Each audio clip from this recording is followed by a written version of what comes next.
नारद उवाच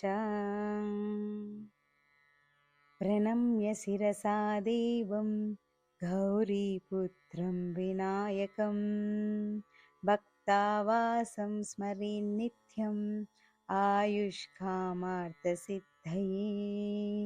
प्रथमं वक्रतुण्डं च एकदन्तं द्वितीयकं तृतीयं कृष्णपिङ्गाक्षं गजवक्त्रं चतुर्थकं लम्बोदरं पञ्चमं च षष्ठं विकटमेव च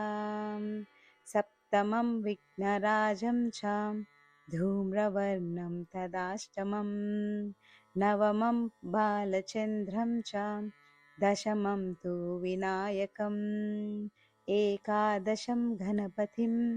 द्वादशं तु गजाननं द्वादशैतानि नामानि त्रिसन्ध्यं यः पठेन्नरः न च विघ्नभयं तस्य सर्वसिद्धिकरं परम् विद्यार्थी लभते विद्यां धनार्थी लभते धनं पुत्रार्थी लभते पुत्रान् मोक्षार्थी लभते गतिं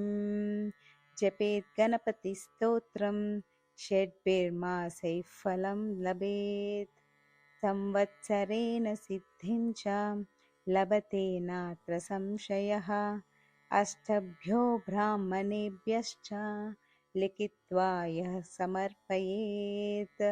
तस्य विद्या भवेत् सर्वा गणेशस्य प्रसादतः इति श्रीनारदपुराणे संकष्टनाशनं नाम गणेशस्तोत्रम्।